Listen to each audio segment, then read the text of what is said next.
Welcome, boys and girls, to another fine episode of Mr. Rubio Used to Run, the Running Warehouse podcast. I'm your co-host, Joe Rubio, and with me is the prince of the running world, the Paisley Prince himself, Mr. Purple Rain of the Running Warehouse, Connor Blaylock. Yeah, and once again, you've just outdone us with your T-shirts. Where did you get this find? Is this like a cactus 90s? It's a vintage store in San Luis Obispo called Satellite of Love. Yeah. Yeah. Vintage is in right now with the kids. It is, but this one is not with the kids because it's expensive. Oh. It's not like my last buy was at Goodwill, and that was $3. Okay. This was not $3. Okay. But they have nice stuff. It's just expensive. Right. And the guy that owns it also works at Boo Boo Records, Okay. which they have vintage stuff. We can go into that a little bit later. Yeah. But, yeah, there you have it. All and right. it's the closest thing I have to like a Halloween costume. Yeah. Yeah. Right. This is about as good as it gets right there. Okay. Yeah. So you've been racing recently. Yeah. Yeah. We're back in the full swing of things. Right. We've had 2 races back to back. Right. Back-to-back weekends. Got the win at the first race. Right, which that was in my hometown, the Tram Road Challenge. Right. And this is a wild course. We talked a little bit about this, but 3,000 feet about elevation gain. You go from sea level up 3,000 feet, just a gnarly climb. How long is the race? Just a little under 4 miles. Okay.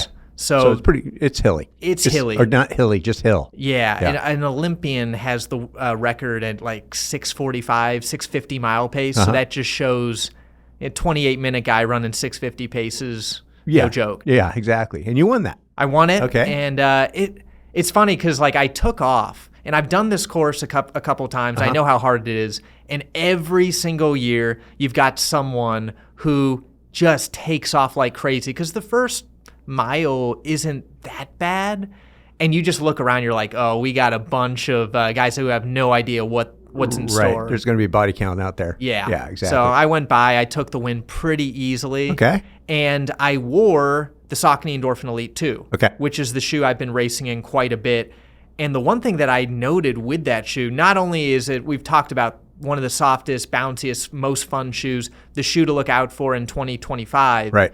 But I finished that race, and in the past, I've worn old school racing flats. Your calves are destroyed. So me and you had said, maybe take the next day off, don't need to get a long run in. I woke up the next morning, I felt fantastic. I went out and got 16 miles in. Oh, that's awesome. So these shoes are getting good. Yeah. So I came back the next week, felt pretty good. We did a 10 by 1K workout, which I know was maybe just a little bit more than probably we were ready for. Yeah. It definitely kept us a little tired. Yeah.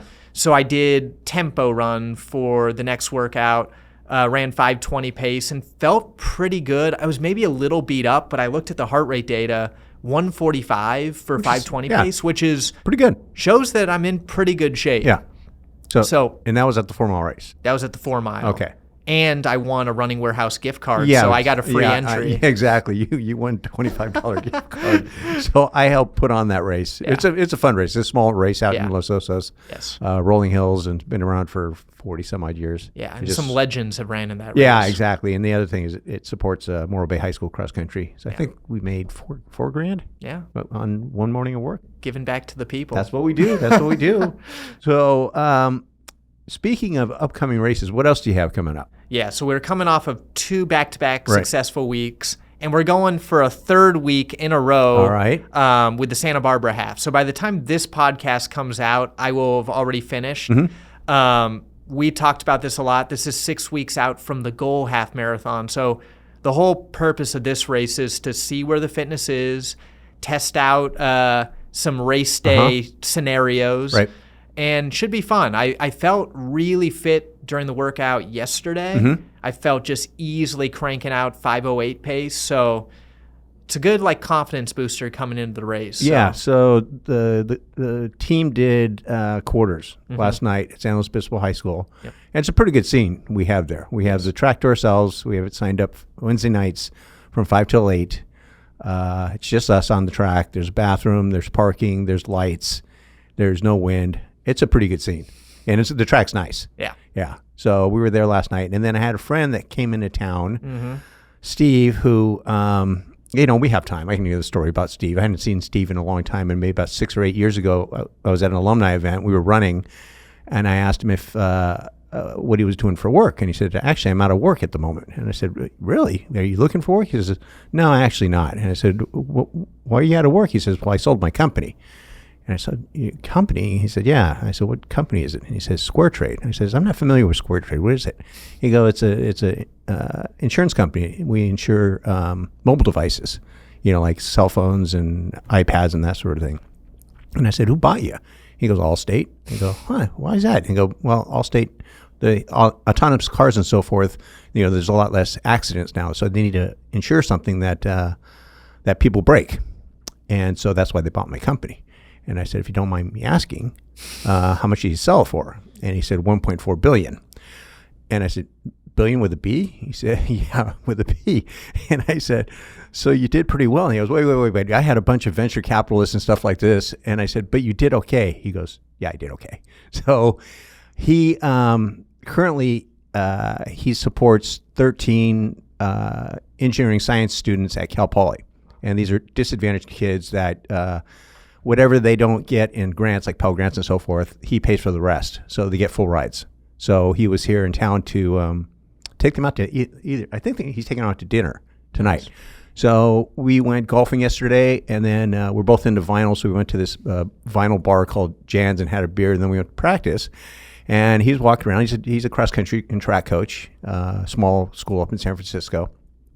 Anyways, we get done working out, and Connor has a pair of carbon-plated flats. And Steve wanted to check them out, and so he grabbed them, and he's squishing them, and he flexes it, and what happened?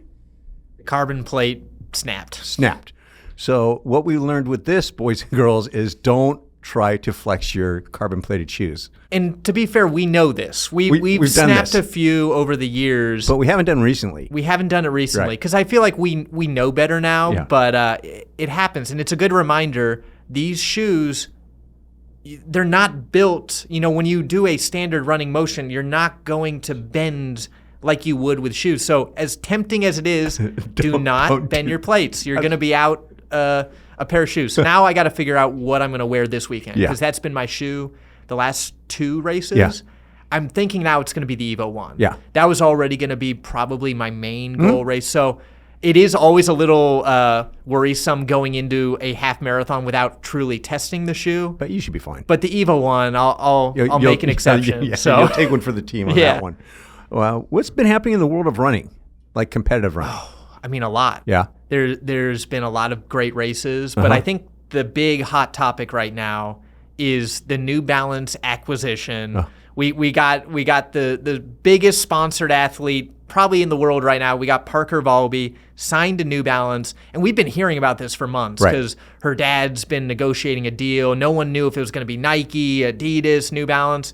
New Balance secured it, and now I think New Balance probably has the most star-studded female team of any brand out there. Yeah, McLaughlin and so forth. And speaking of that, this is a rumor I heard that when negotiations were going on for to see who was going to sign Parker, her dad, who's her agent, said, well, she's a Sydney McLaughlin of distance running. Yeah. And I'm thinking to myself, Sydney McLaughlin, when she was 19 or 20, got a silver at the World Championships. This is why she was like still in college. Right. And then 2 years later, she got the gold medal in 21. Yeah. So she has a silver at the Worlds and a gold at the Olympics before Parker has an NCAA title, I think. So anyways, I think that's a faulty statement. Maybe a little bit. Parker's got some big things to accomplish before she hits quite Sydney status, but just the star power, Parker's putting up big numbers on social media. It makes sense. Yeah, New Balance, I mean, she made all these the brands Olympics and so forth. Yeah, so she's obviously good. Yeah, but not at Sydney's level yet. Not there yet. Probably not yet. Not yet. Exactly. We'll see. We'll see. And then Ingebrigtsen. The guy just. Well, and before we even move on to Ingebrigtsen, you can't forget about the other Parker that. Wolf. Parker Wolf. Right, for North Carolina. Supposedly Coogan wants Wolf as well. Yeah, and then Coogan's the head coach at New Balance Boston. Yes. And then he'd have the power duo of Parkers. Yeah, two Parkers, yeah. And I feel like Parker Wolf, he's one of those guys that... He's tough. He's tough, and unfortunately he missed out on the Olympics for technicality but he got that third He slot. got the third spot in the 5K. Yeah. He looked good. Yeah, exactly. But Graham Blanks took a spot. Yeah. And Graham ran well at the Olympics. Ran well as yeah, well. exactly. But when we're talking about the best of the best, the cream of the crop, we got to talk Jakob Ingebrigtsen. Yeah, the guy just bothers me because he can time trial better than anybody on the planet. I mean, that's without question. Right. But you throw some funky stuff in there like it's not going out at world record pace. Right. And yeah. And I think more so in the 1500 because he's proven pretty steady in the 5K. Yeah. But I'm guessing in the 10K too, he'd be pretty tough. He's got big goals, and he quoted, my main goal is to become the best runner that ever existed. And my question is, because I'm a Jakob fan. Right. I love his cockiness. I love his just like his grit. But what is it going to take for him to be the greatest that ever existed? Because we've got a lot of good runners over the years. But even somebody, not even, take Gebre Selassie as an example. Yep. World champion indoor 1500. Yep. World record holder marathon. Yep. World record everything in between, right? And world champion and Olympic champion. At the time. Yeah. Yeah.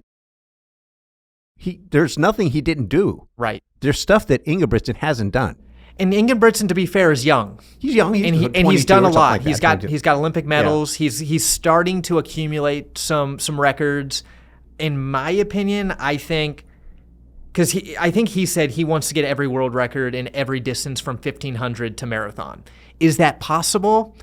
Maybe, but we'll see, because the longer distances he hasn't proven himself yet. But I imagine with what we've seen so far and his success in the 5K, he's probably going to be able to do well in longer distances. He should be able to, but the half marathon he did a couple weeks ago was not, didn't light the world on fire. No. Right? But you said, Kipchoge, yep. The shorter distances, he was a monster. Right. In sub 2 hour marathon. Yeah. I mean, I don't know. So I think that's like we're really going to have to see over the next 5 to 10 years, maybe a few more Olympic medals.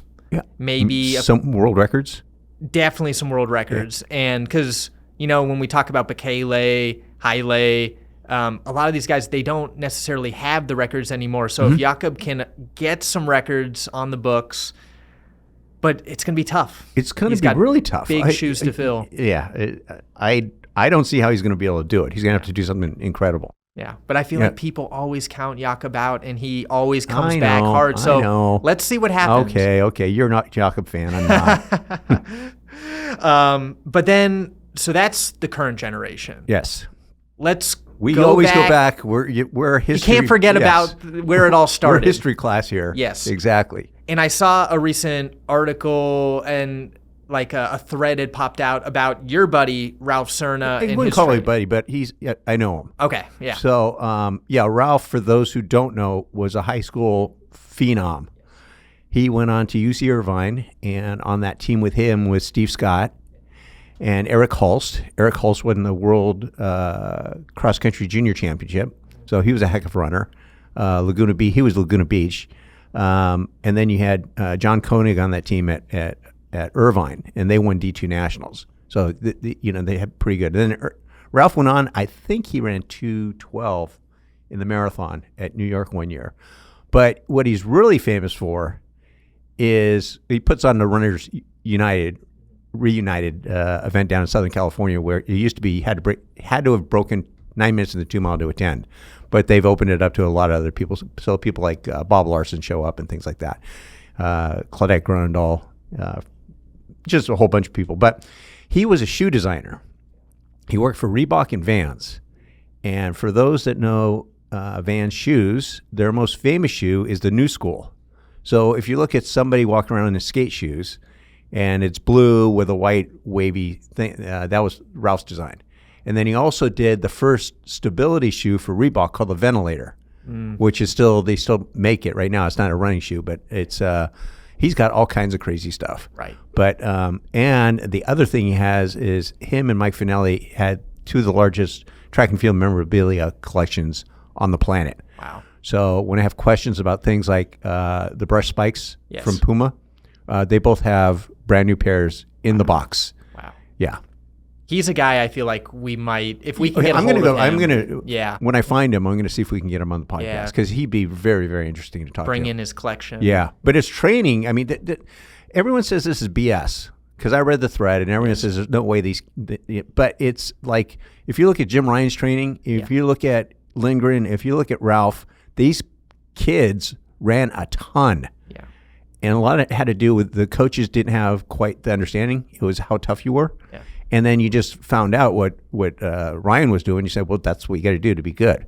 So, and it wasn't necessarily like the craziest of volume, but what it was, he said successive days. Yeah, and it was based on high intensity, short rest interval, and fairly lower mileage compared to these days. Right. He said a lot of 400 repeats. A lot of stuff like bookend with a 3 or 4 mile tempo on either end. Yeah. With some fast stuff in the middle, like a ladder, like 400, 800, 1200 mile and back down. And then stuff like 10 or 12 quarters, starting at 70 and ending at 56. Yep. So pretty standard stuff, but not within 8 interval sessions. Yes. Hard interval sessions within 8 successive days. And we can throw the week synopsis of what a standard week would look like up on the screen. But just to give an idea, day 1, 4 miles in 22:22 in the morning, 3 miles in 15:50 in the afternoon. Day 2, 3 miles in 17:52. Then in the afternoon, mile 1,300, 800, all under 5-minute pace, ending with a 4:37 mile. And then it's just day after day, it's just the same intensity. And it kind of reminds me a little bit of the double threshold stuff that's happening today, maybe a little more unstructured, but... Yeah, this stuff has existed for a long time. Right. Right? But what tends to happen right now is people aren't used to it. So these guys were doing this since they were in diapers. Yeah. So they're pretty callous to it. Right. A lot of people are doing it now and they're doing it way too hard. And so they're increasing the volume of work at a faster pace, and it's just making them tired. So they're going into the valley of fatigue. Yeah. When we had our just standard 400-meter repeats last night, most of the guys are on a pretty standard, workout week, what you lay out. Yeah. But George, who is on our team, one of our newer members, he's all in on the double threshold. And when we talked with him yesterday, he was saying he's on a 5 days on. 5 successive days of double threshold. So 10 threshold workouts within 5 days. Yes. And then 2 days off. Right. Yeah. No long run. No easy runs. He just hammers, and it seems to be working. Yeah, but he ran 1350 in college. He did. So it's pretty good. You have to wonder, yeah. You get him on any training, and he'll probably run well. He's probably going to run okay. So recently, we're in the middle of seeing brands. Like most days outside of today, we see 1 to 2 brands a day. Yes. Yesterday was Adidas and Salomon. The day before was Hoka and Topo. So we've seen a lot of stuff. Right. And some of the lines have looked pretty good. Yeah. Well, and it's funny you bring that up because George had actually asked me yesterday, so what do you do at work? What is today? I'm like, well, these 2 weeks we're in meetings all day. And he's like, oh, that sounds kind of boring. I'm like, no, these meetings are actually pretty fun. Yeah. We're getting shoes, we're laughing. And I would say in the last couple of days, we've seen a few brands that stood out pretty well. Yeah, some of them are stood out from the standpoint of just colors and style looked really good. So I thought Topo looked really good. Yes. Their colors were spot on. Which isn't really a brand Topo we thing. bring out that much. No. We don't talk about Topo, but overall, it just they looked more modern. They did, and the other thing too is there's a consistent DNA. So the shoes look similar. They don't look exactly the same, but they have similar DNA. Yep. The other thing is the build quality on Topo shoes is fantastic. Mm-hmm. If you're concerned about durability or just I don't know who they get to make their shoes, but they're really, really made well. And they're the only brand in the space that gives another option if you like the Ultra toe box fit. Right. The wider toe box. Yeah, a little more natural. And they have different stack heights. Different drops. Drops. Ultra actually took that from them. Yeah. But yeah, overall, I liked that. We saw Adidas recently. Adidas looked fantastic. Adidas looked really good. Yeah, I don't know how in depth we can get on Adidas. Yeah. But some of their updates, especially what we're going to see with Prime X, as the craziest shoe over the last couple of years. But it looks fantastic. They've went crazy. Yeah. But they took the best features of the previous 2 models and made a baby, and that's so the first one was squirrely. This one isn't squirrely. Yep. It's light. Yes. Very aggressive. Very aggressive. It looks great. Yeah. Yeah. I did a little test run in it, and it actually took me about 5 to 10 steps to kind of feel it out. And then once I found where that like curvature was in the shoe, I got in a nice rhythm. And it's fun to see shoes that are like that different, because everyone is making such good shoes right now. You got to figure out what's going to separate you from the pack. Right. And I would say specifically the colors, like the Boston, the new Boston. Yes. On the women's side, we have never, ever, ever said that Adidas women's shoe colors are good. Yes. And they were good. Yeah. Yeah. The line looks fantastic. Yeah. You know, it was much improved. Yeah. You know, I wouldn't. It's similar to Mizuno. Mizuno's line 5 years ago was just horrible, horrendous. And now, in fact, I got to send Tim over at Mizuno. You know, hey, give the product team a pat on the back for me. And they're doing a fantastic job. Yes. Yeah. And then who else is? We saw the one brand we really can't talk too much about because they're very is Hoka. We saw them yesterday or 2 days ago. Hoka, I feel like for the most part, it looked solid. Was there anything revolutionary that's going to change the space? No, but they didn't break anything. Right. Everything looked pretty good. I'd say on the trail side, we got some updates with Mafate, a couple different versions that will, I think, at least one of them be pretty nice. Yeah. So I thought overall it looked pretty good. Some of this, there's some new racing options. Right. And some misses. But, you know, that's just the way it is. Yep. Yeah. So, and you saw Solomon yesterday. I saw them back over the summer. Yeah. What did you think? You know, positives and negatives. I think for the most part, the trail shoes, there's going to be the new S-Lab Ultra Glide, which will be, from just initial step in, feels pretty nice. They are doing some unique things with the traction and like curvatures in the outsole that you get traction in unique ways. So I think that'll be pretty cool. They're really going all in on some different like gravel type shoes, which I'm a little skeptical of. Well, I saw we're that. We're all about like finding a place for a shoe, you know, exactly. Purpose. And they took that from when I visited them back in April. I went to their headquarters and they were mentioning like cycling.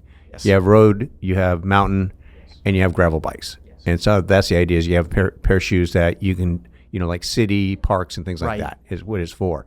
Now, when I looked at it, I thought, basically it's their road shoes with a little different outsole. Yeah, a little Continental that's not as aggressive. Yeah. And so what I thought was you could take this gravel and really work with color and make it look fantastic with jeans. Right. And I think there would be a place for that.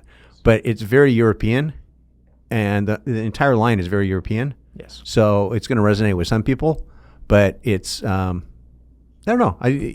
Again, like it's not like a bad product. Yeah. Like you get it on, it actually feels good, and that new shoe that they're doing it in, it's actually a fantastic midsole compound. So Solomon, I think as much as we're going to have to figure out a way to get these shoes on people's feet to try it, because I think once you get it on feet, you'll be happy with it. But yeah, again, I'm skeptical with this concept and who is really pushing that this to be a very high priority, because I think in the bike space it makes sense. You can't really take road bikes out on those kind of mixed gravelly type road shoes.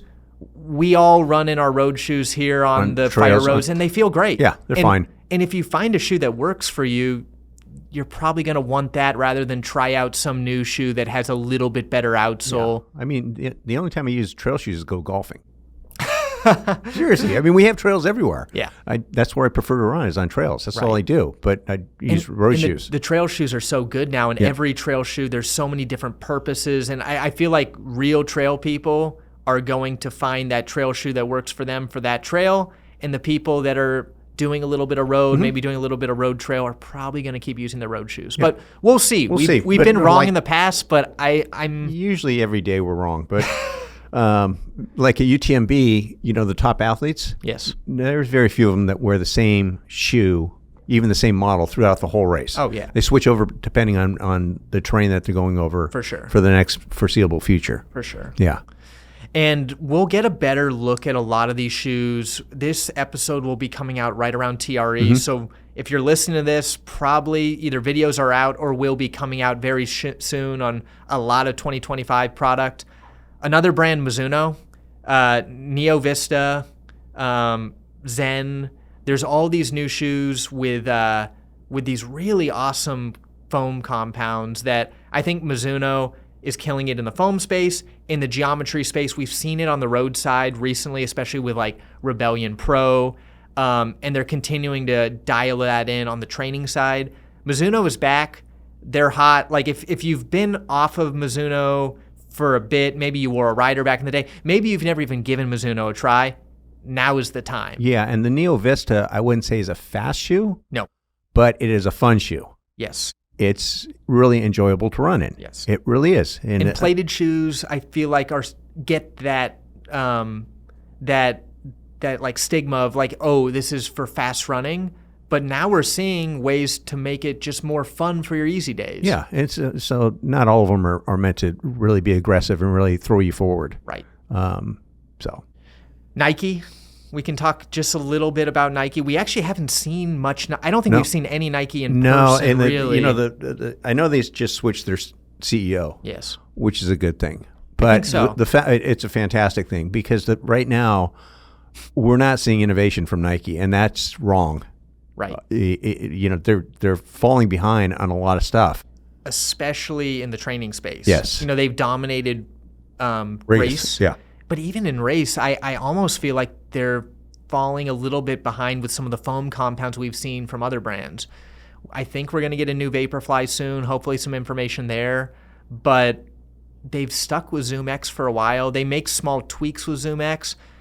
But from what I've seen now with Evo, with Endorphin Elite, other brands are pushing the foam spaces. Big time. I want to see Zoom X make that next step forward. It's possible. Yeah, it's going to take a little bit of time. Yeah. I mean, that ship is not, it's just the previous CEO really did some interesting stuff that didn't benefit the company whatsoever. Right. Right. Yeah. Anyways. Yeah. That's why, when they said he retired, but when he left the company, right, and they announced who the new CEO was, that stock went up $1 billion in one day. Yes. So obviously, people have a lot of confidence in the new president, right, CEO. So we wish him luck. Yeah. Yeah.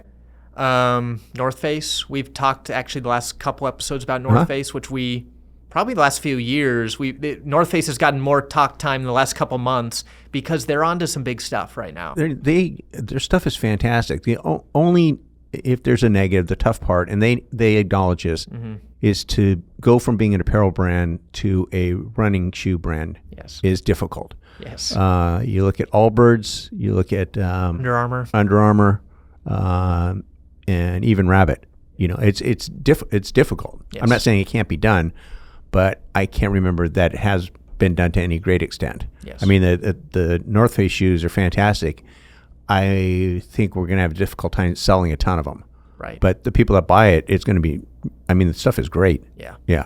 Because as much as I think there are some really good trail product, it seems like a lot of brands, they have like one or two really good shoes. North Face with Endurus, Vective Pro, Sky, it's Infinite. Like there's just so many great shoes, and the foam is fantastic. How they're utilizing the carbon plate on the trail is really unique. Right. It's meant as a stabilizing piece on the forefoot. Right. It's got wings on the forefoot. Yeah. Yeah. And that's the shoe I golfed in yesterday with Abernathy. Yeah, it was fantastic. Yeah. Yeah. You're not running on the trails too much anymore, but no, I do run in sand. Do you? Yeah. And there's nothing that's going to help you in the sand. No. Some of the other brands, we haven't seen Brooks yet. Not much, no. But I have been running in the Glycerin Max, right, which is a great shoe. Yes. I think it's a little on the pricey side, but as far as the experience, it's like a Cybertruck. It's really beefy. You're going to be seen in that. Yeah, and if you're vertically challenged, you're going to like that shoe. Yeah. It's going to make you 6 feet tall. Yes. Yes. Bulletproof, yes. But it's soft and has a nice energy return. It's a good plodding shoe. Yeah, and Brooks has been the reliable company forever. People come back year after year for their Ghost, their Adrenaline. I like seeing shoes like the Ghost Max or the Glycerin Max because it is a little bit different. They're pushing boundaries.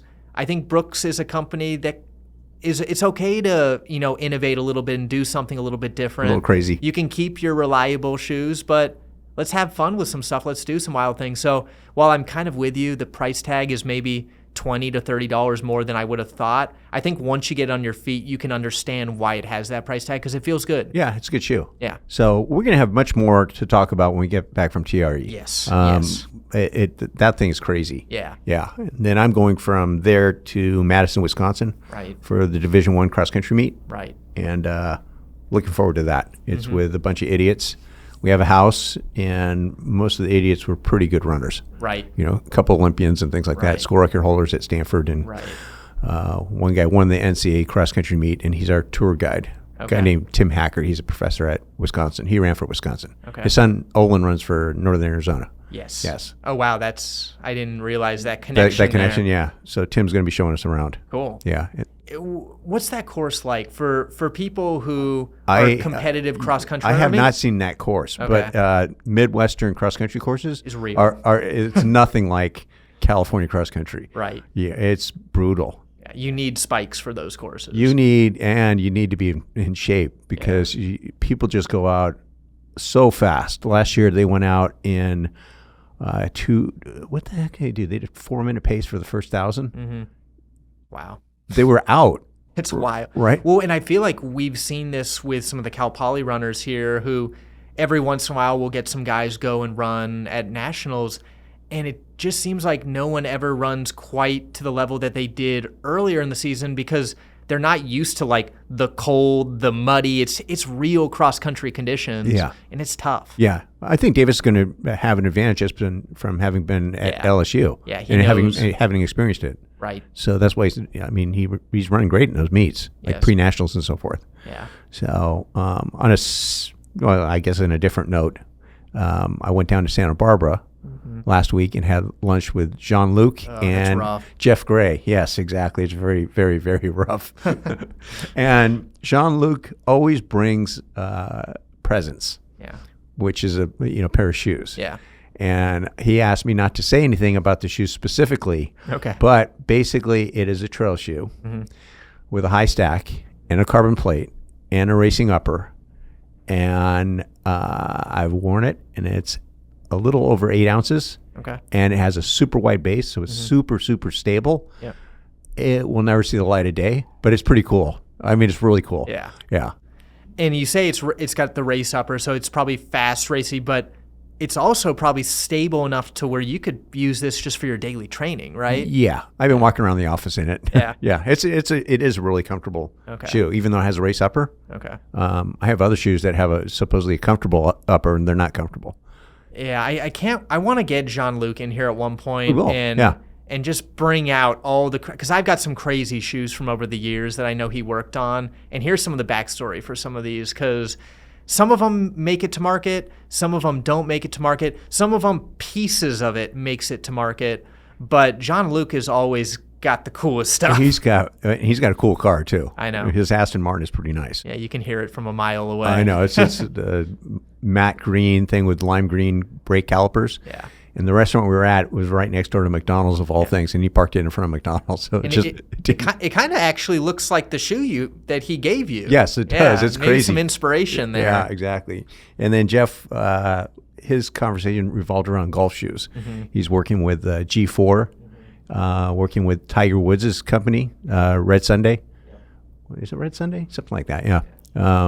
But he's just bringing up the fact that. So if Tiger wears zero drop shoes, he develops more swing speed. So his team, he's got, as you can imagine, a lot of people around him, have him wearing zero drop shoes. The only problem is they kill him. And so walking in these things for 4 days makes him puts him in a lot of pain.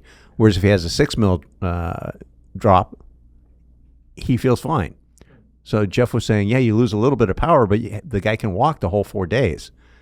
It's stuff like that. You just get someone objective who looks at the whole thing and go, what are we trying to accomplish here? Right. We're trying to get this athlete to get through 4 days of walking, 18 holes a day. And if you can't do that, then what's an extra, 2 or 3 or 4 yards? Right. He's already hitting 400 yards or something like that. But anyways. Yeah. Well, let's move on over to the craziness of the internet. What do you have this week? Because it's been a little bit of a slow week on running news, running media. Let's Run. Yeah, and everyone's talking about the election, and we gotta get past that. You know what I found out that's interesting? What? Is depending on which party wins in certain geographic areas. Okay.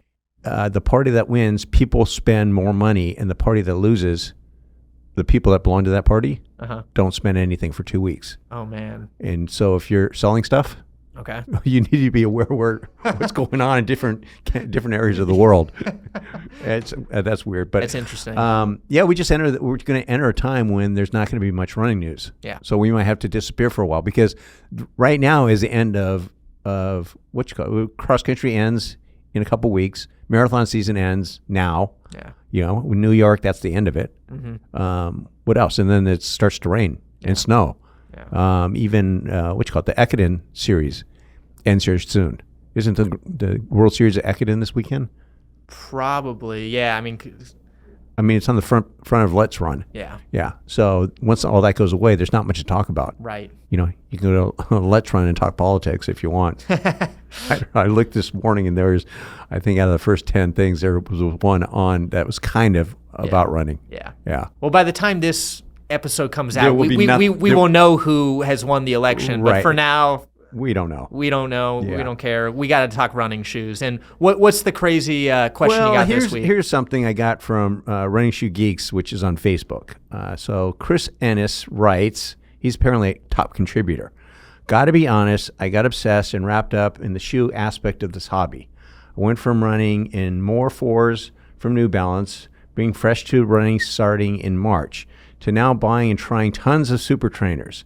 Now I have Mizuno Neo Vistas, great shoes for sure, but I'm realizing I went down a rabbit hole and missed tons of training and actual working out because I was too obsessed over getting the best shoe. Anybody fall into this trap? I'm glad I'm now realizing that I don't need these super shoes. I need to start training.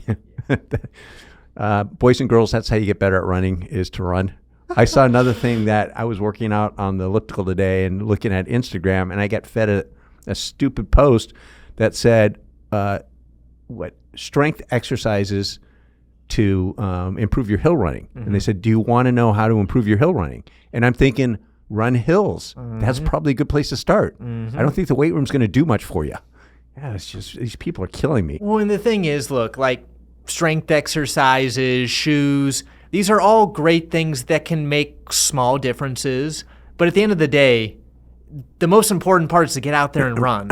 Be consistent, do switch up your paces, but I feel like so many people want that shortcut. And they get so worked up of like this shoe and that shoe. And it's like, look, it's a pretty simple sport. Yeah, it's a lot like equipment in any sport. Yes. Right? It makes a difference if you know what you're doing. Yeah. But if you don't know what you're doing, nothing's going to help you. Oh, yeah. Yeah. Tiger Woods can get out there with Whatever. with a baseball bat and he could beat me. He's going to kill us. Exactly.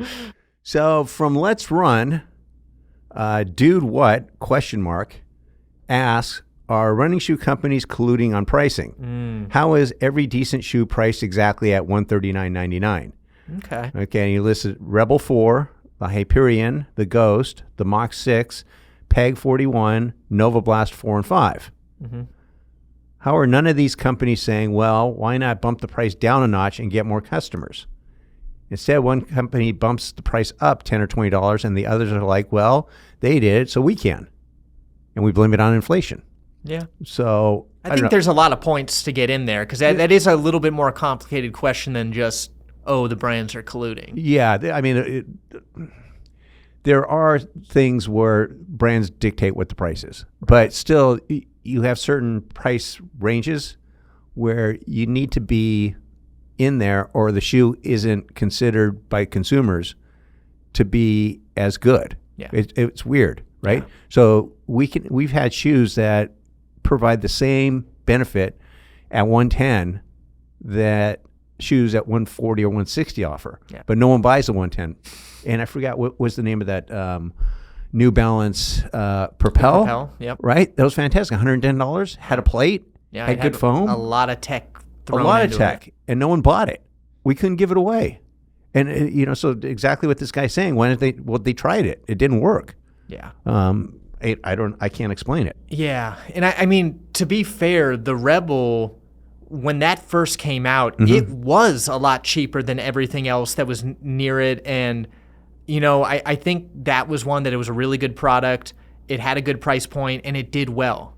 But yeah, I mean, I feel like right now, like inflation is talked about a lot, and it's hard to know how much, but from the behind the scenes that I'm hearing, everything is getting more expensive. So if you're a brand and you're trying to hit margins, it is getting a little bit trickier, especially when you're throwing in a carbon plate, all these little bells and whistles. But you have an example of an A6 Super Blast. Yes. It doesn't have a plate. Right. It's $275? Super Blast? No, Super Blast is now $200. $200? Yeah, so Super Blast actually, it started off at $225. All right. And it went down. So $200. Yes. And people complain about the price of that shoe. Yes, that is true. Day and night. That is true. But you can't find a pair for sale because they're all sold out. Yes. People complain about it, but they buy it. Yeah. And that's the other thing. I mean, it's basic supply and demand. Why would a brand put a shoe cheaper if they can't keep it on the shelves at the current price? Right. So it's tough. And that's why closeouts are pretty popular. Yes. Because the shoe and it's a known quantity at a lower price. Yeah. But the brands have cut back big time on inventory. Right. So closeouts aren't readily available. Yeah. And I will say, now looking from the other perspective, shoes really are getting expensive. And like I brought my mom in and she got all set up, and we get a good discount here.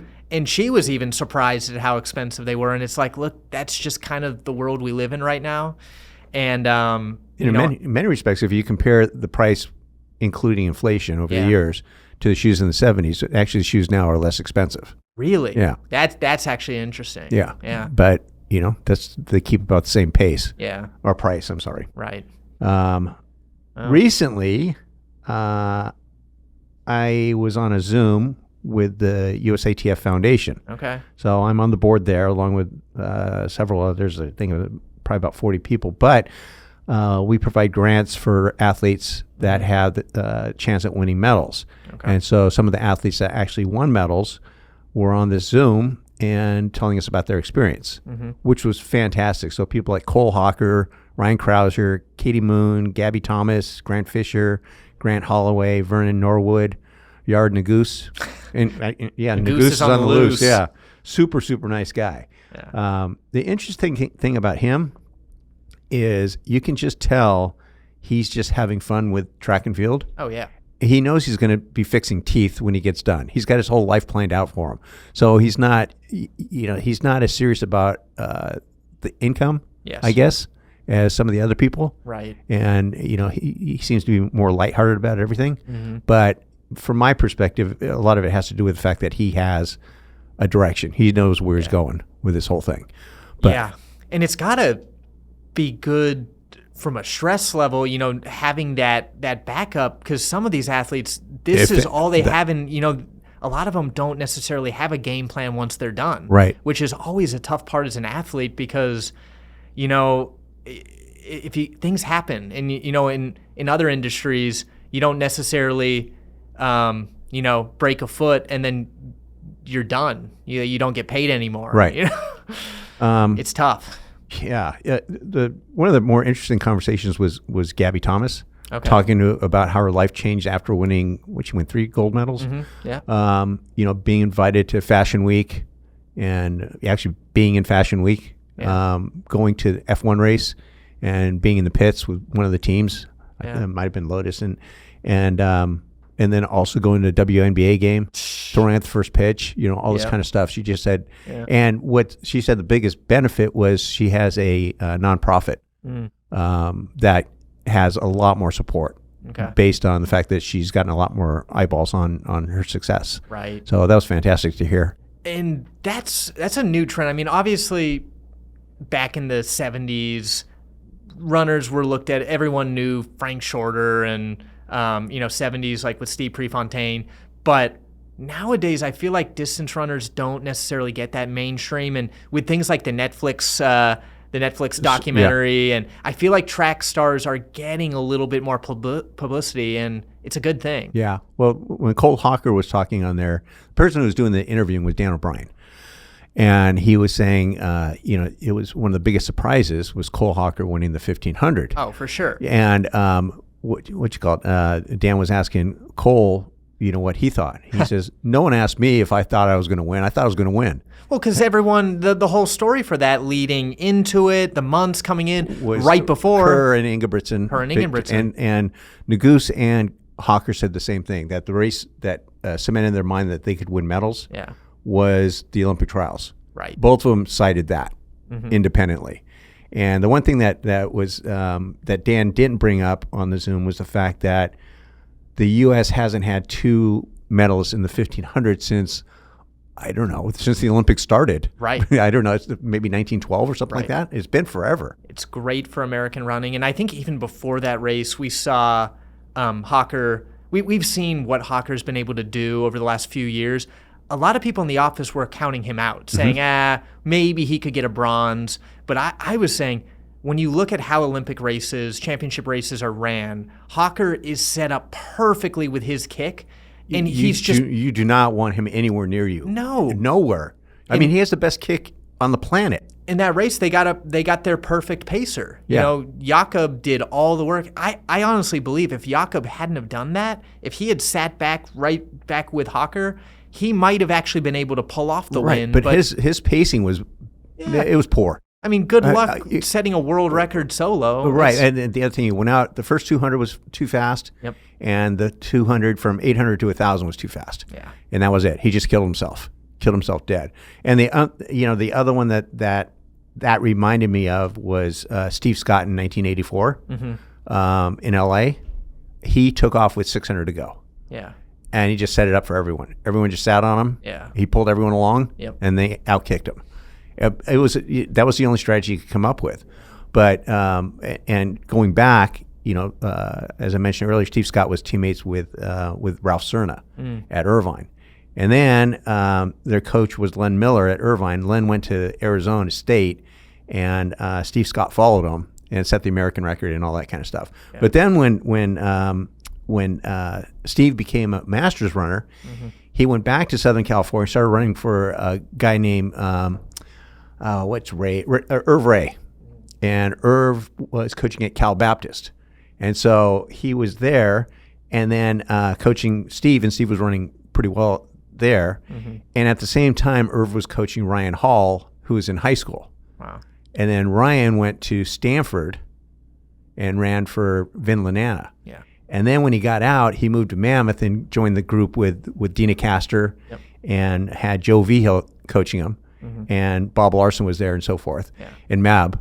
And I remember talking to Vigil, and he did some testing on Ryan Hall, and he goes, "You cannot believe how good of a half marathoner or marathoner this kid's going to be. Really? He's going to knock it out of the park." And I said, "He was running the 1500 at Stanford." He goes, "They had him in the wrong event." And sure enough, he killed it, right? And what exactly was it? What was making him so successful? Because when I think of Ryan Hall as a runner, like his form wasn't necessarily like the most beautiful form ever, but like he ran really well. Yeah, and I don't remember. I can call Vigil and find out exactly what the makeup.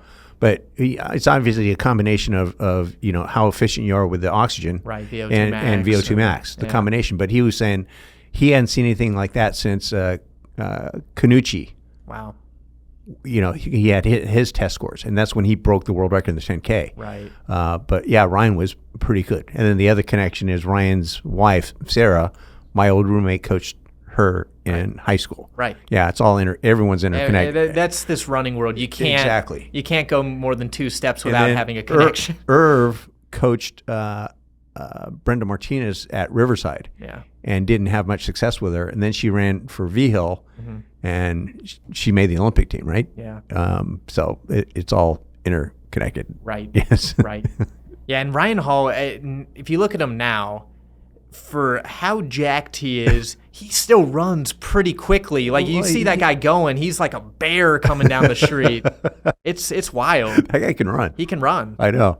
I wish he was still running. That would actually be a fun, when we talk about what's going to make track and field great again, we need like fun races where we just have really jacked guys running. Like you have to be able to deadlift 300 pounds and you run a mile. Well, most ex-runners don't get jacked like that. They just get a beer belly is what happens because they stop running.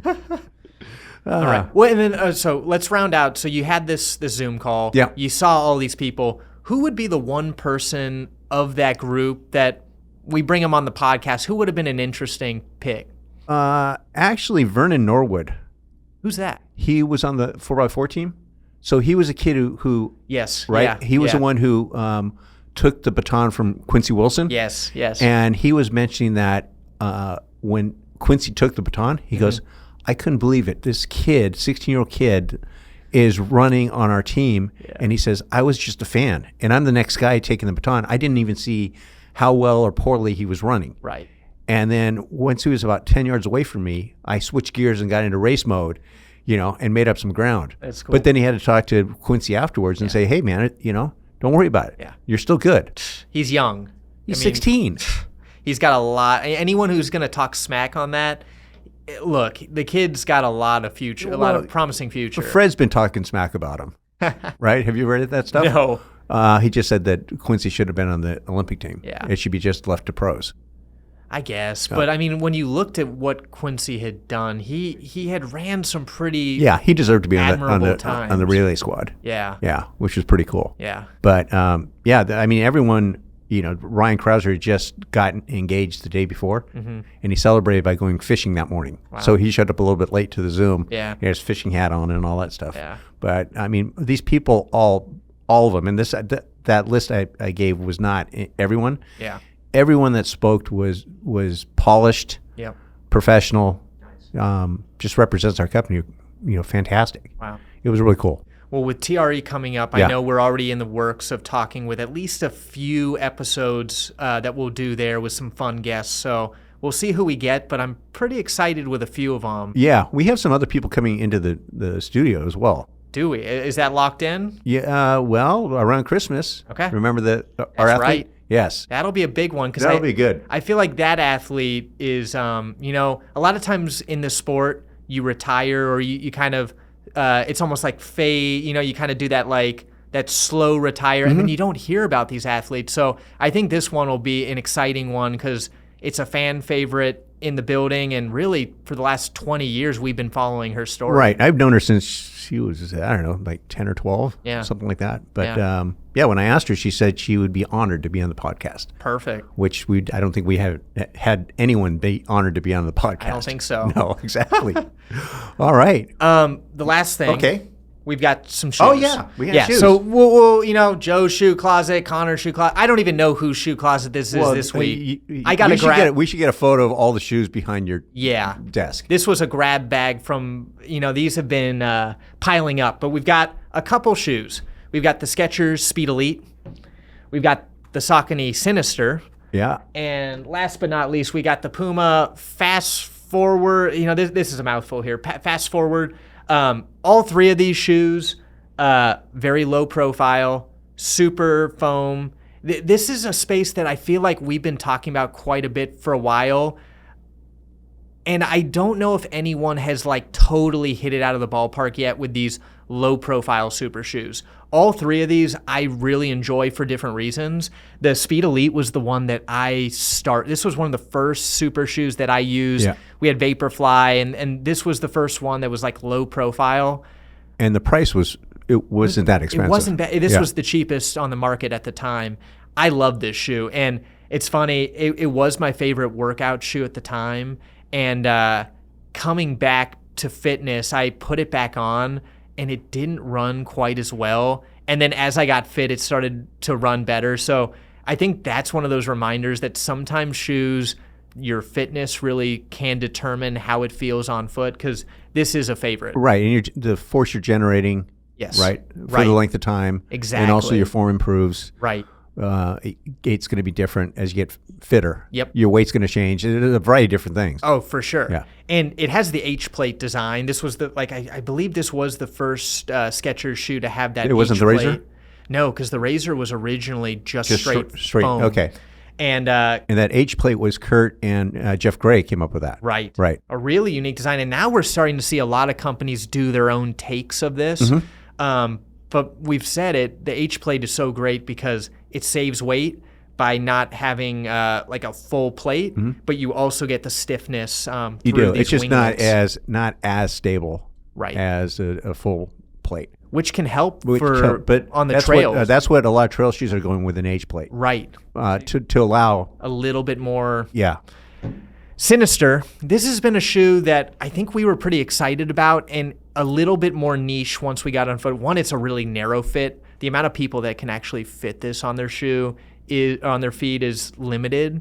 But it's so light, and it's fun to see shoes that are this light. Will it continue on? I don't know, but I would like to see Saucony at least play with something in this space. Molly Huddle's probably the only one that could wear it. Probably.